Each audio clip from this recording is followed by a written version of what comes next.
ಮೂಡಲ ಧ್ವನಿ ಹೋಳ public Kannada YouTube ಚಾನಲ್ಗೆ ಒಮ್ಮೆ ಸಬ್ಸ್ಕ್ರೈಬ್ ಮಾಡಿ, ಬೆಲ್ಲೈಕನ್ ಪ್ರೆಸ್ ಮಾಡಿ, ಹೊಸ ವಿಡಿಯೋಗಳನ್ನ ನೋಡ್ತಾರೆ.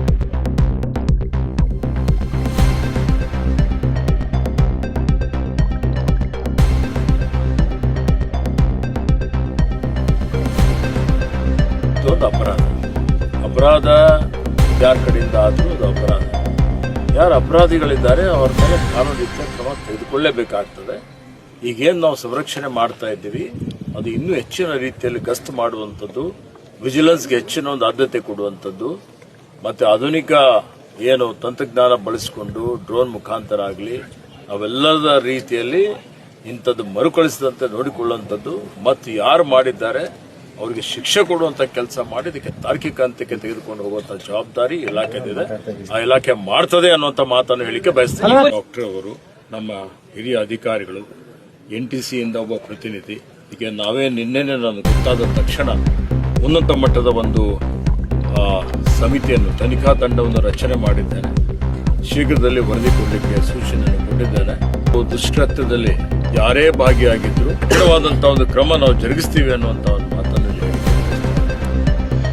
5 ಹುಲಿಗಳು ಸಾವನ್ನಪ್ಪಿರುವ ಪ್ರಕರಣ ಮಾದೇಶ್ವರ ಬೆಟ್ಟ ವನ್ಯಜೀವಿ ಭಾಗದಲ್ಲಿ ನಡೆದಿರುವಂಥ ಈ ಘಟನೆ ಪತ್ತೆ ಹಚ್ಚುವಲ್ಲಿ ಪೊಲೀಸ್ ತನಿಖಾ ದಳ ಮತ್ತು DVSP ತನಿಖಾ ದಳ ಮತ್ತು ರಾಜ್ಯ ಸರ್ಕಾರ ನೇಮಿಸಿರುವ ತನಿಖಾ ದಳ ಯಶಸ್ವಿಯಾಗಿದೆ. ಹಾಗಾಗಿ 3 ಆರೋಪಿಗಳನ್ನು ವಶಕ್ಕೆ ತೆಗೆದುಕೊಂಡು ತನಿಖೆ ಮಾಡಲಾಗ್ತಾಯಿದೆ. ಈಗಾಗಲೇ 2 ಹೆಸರುಗಳು ಅಧಿಕೃತವಾಗಿ ಹೊರಗಡೆ ಬರ್ತಾ ಇದೆ. ಅದು ಇನ್ನೂ ಕೂಡ ನಮಗೆ ಅಧಿಕೃತವಾದ ಮಾಹಿತಿಗಳು ಹೊರಬಂದಿಲ್ಲ.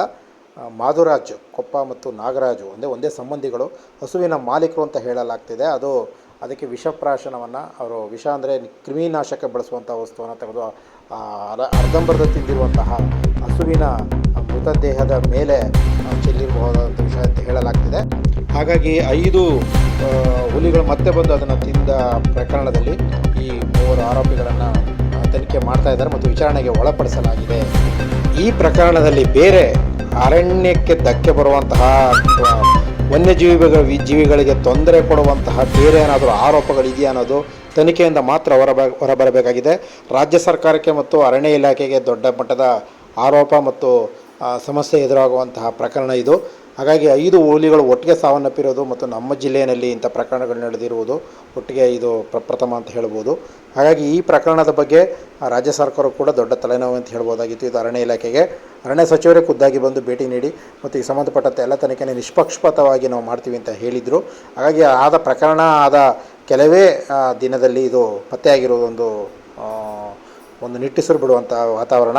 ಹಾಗಾಗಿ ಪ್ರಕರಣಕ್ಕೆ ಸಂಬಂಧಪಟ್ಟಂಥ ಆರೋಪಿಗಳು ಅವರೇ ತಪ್ಪನ್ನು ಒಪ್ಕೊಂಡಿದ್ದಾರೆ ಅಂತ ಹೇಳಲಾಗ್ತಿದೆ. ಹಾಗೆ ಎಲ್ಲವೂ ಕೂಡ ಅಧಿಕೃತವಾಗಿ ಹೊರ ಬಂದ ಮೇಲೆ ಮತ್ತು ಅಲ್ಲಿ ಪ್ರಕರಣಕ್ಕೆ ಸಂಬಂಧಪಟ್ಟ ತನಿಖೆಗಳು ಮುಗಿದ ಮೇಲೆ ಗೊತ್ತಾಗುತ್ತೆ. ಎಲ್ಲ ಚಾನಲ್ಗಳನ್ನ, ವಿಡಿಯೋಗಳನ್ನ ನೋಡ್ತಾ ಇರಿ, ಶೇರ್ ಮಾಡಿ, ಲೈಕ್ ಮಾಡಿ, ಕಮೆಂಟ್ ಬಾಕ್ಸಲ್ಲಿ ಕಮೆಂಟ್ ಹಾಕೋದನ್ನು ಮರೆಯಬೇಡಿ.